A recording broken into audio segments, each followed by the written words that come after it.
Hello students. सुबह अपन ने कर लिए थे क्वेश्चंस, उससे आगे चलते हैं। सूत्र निखिलम का प्रयोग करते हुए और 105 का वर्ग हमें ज्ञात करना है। तो सूत्र निखिलम वर्ग करने के लिए जब हम काम में लेते हैं सूत्र निखिलम,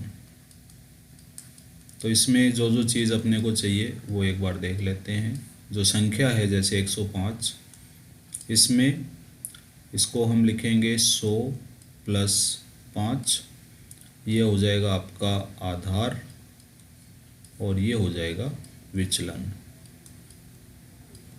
उप आधार इसमें, क्योंकि 100 को 1 से गुणा कर सकते हैं अपन, तो उप आधार इसमें 1 है। तो इसमें आधार विधि काम में लेंगे। आधार विधि, आधार विधि का जो हमारा सूत्र है वो यहाँ पे मैं लिख लेता हूँ, संख्या प्लस विचलन। संख्या में विचलन को जोड़ना है, ये ऑब्लिक विचलन का वर्ग। संख्या है अपने यहाँ पर 105 और 105 में विचलन मैंने जोड़ दिया 5 और विचलन का वर्ग यानी कि 5 का वर्ग। तो 105 और 5 आपके हो गए 110 और 5 का स्क्वायर हो गया 25। क्योंकि आधार यहाँ पे 100 है तो हमें इकाई और दहाई का अंक इस साइड से लेना है, तो 2 अंक तो ये मिल गए अपने को और 110 ये हो गए। तो ये हमारा आंसर हो गया कि 105 का जो वर्ग है वो अपने को मिल गया 110 25। इसके बाद में अगला क्वेश्चन ले लेते हैं। अगला क्वेश्चन हमारा सूत्र निखिलम का प्रयोग करते हुए 12 का घनमूल हमें ज्ञात करना है। चलिए, तो 12 का घनमूल ज्ञात करने के लिए इसमें उप आधार अंक एक ही है, तो हम इसमें आधार विधि काम में लेंगे। घन ज्ञात करने की आधार विधि, घन ज्ञात करने की आधार विधि।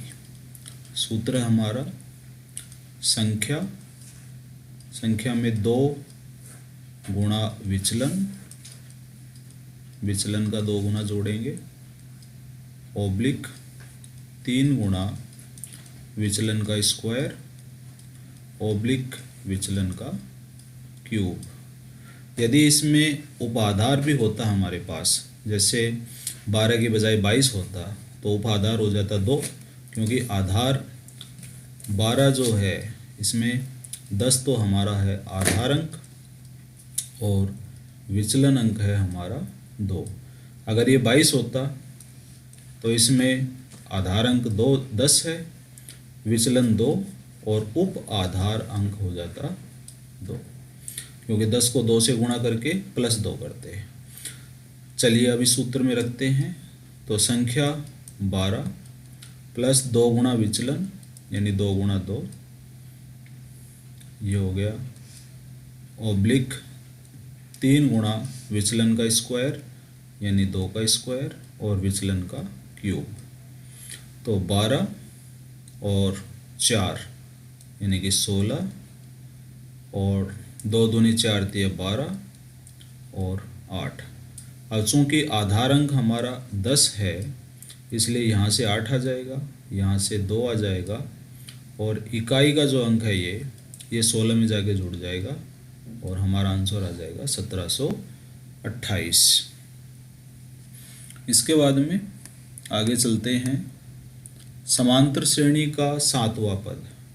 तो समांतर श्रेणी का nवां पद Tn हम जानते हैं a plus n minus 1 into D. तो 7वां पद करना है तो a प्लस 6d, a प्रथम पद यानी कि 6 दिया हुआ है और d सार्वंतर, तो 6 और 9 तो 3 का अंतर चल रहा है, तो 6 गुणा 3 यानी 6 प्लस 18, 6 और 18 मिल के आ गए 24। दो खिलाड़ी हैं, राम और श्याम, शतरंज खेलते हैं।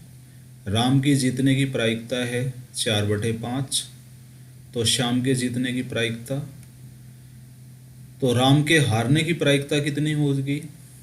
राम के जीतने की प्रायिकता 4/5 है, यानी PA 4/5। तो PA बार यानी A के न होने की प्रायिकता 1 माइनस कर देंगे, तो A नहीं होगा यानी राम नहीं जीतेगा, तो कौन जीतेगा? श्याम जीतेगा। इसलिए श्याम के जीतने की प्रायिकता 1/5 है। एक पाशे की फेंक में अभाज्य संख्या आने की प्रायिकता।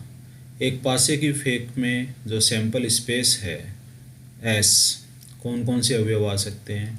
1, 2, 3, 4, 5 और 6।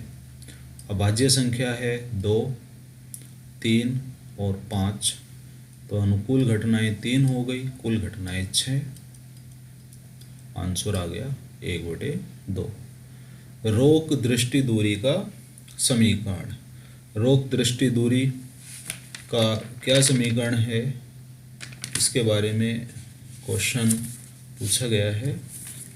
तो रोक दृष्टि दूरी ये आपके जो परिवहन से संबंधित जो लास्ट का अध्याय है उसके अंदर आपने पढ़ा होगा कि रोक दृष्टि दूरी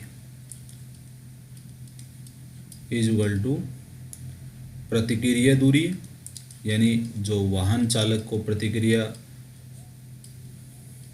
करने के लिए न्यूनतम दूरी चाहिए, प्लस अवरोधक दूरी या अवरोध दूरी। ये समीकरण है। PUC, P का मतलब है पॉल्यूशन, U का मतलब है अंडर कंट्रोल, और C का मतलब है सर्टिफिकेट, यानी प्रदूषण नियंत्रित प्रमाण पत्र। हिंदी में इसको हम कहेंगे प्रदूषण नियंत्रित, नियंत्रण नहीं है ये, नियंत्रित प्रमाण पत्र। दो बिंदुओं के बीच की दूरी ज्ञात करनी है। सूत्र है हमारे पास में, उसको काम में ले लेंगे।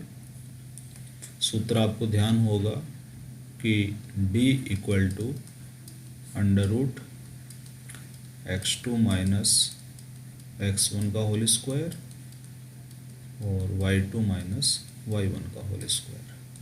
तो यहाँ पे हो जाएगा ये 5 माइनस 2 का स्क्वायर और 6 माइनस 3 का स्क्वायर, यानी 3 का स्क्वायर प्लस 3 का स्क्वायर, यानी कि √18। इसके बाद में एक नियत बिंदु से समान दूरी पर चलने वाले बिंदु का बिंदुपथ। तो नियत बिंदु और इससे समान दूरी रखनी है, कोई भी दूरी, तो आप आराम से इमेजिन कर सकते हैं कि यह समान दूरी रखते हुए यदि चलेगा तो एक वृत्त का निर्माण करेगा, सर्किल का, एक सर्किल का निर्माण होगा। उसके बाद में नेक्स्ट क्वेश्चन है कि पासे को फेंकने पर 4 से छोटा अंक। तो सबसे पहले सैंपल स्पेस बनाएंगे, पासे को फेंकेंगे तो 1, 2, 3, 4, 5 और 6 अंक आ सकते हैं। 4 से छोटे अंक कौन कौन से हैं? 1, 2 और 3। तो अनुकूल घटनाएं और कुल संभव घटनाएं। फेवरेबल इवेंट 3 हैं, टोटल इवेंट 6 हैं, तो प्रायिकता हो जाएगी 1/2। तो बच्चों ये हमारे क्वेश्चन हो गए, और इसके बाद में हमारे पास है सेक्शन बी, और सेक्शन बी के क्वेश्चन हम छोटे छोटे सेगमेंट के अंदर जो है 2-2 3-3 क्वेश्चन लेंगे एक एक वीडियो में, जिससे हम उनको पूरा समझा सकें अच्छे से। और चैनल को लाइक सब्सक्राइब कीजिए ताकि आपको टाइम टू टाइम नोटिफिकेशन मिल सके। धन्यवाद।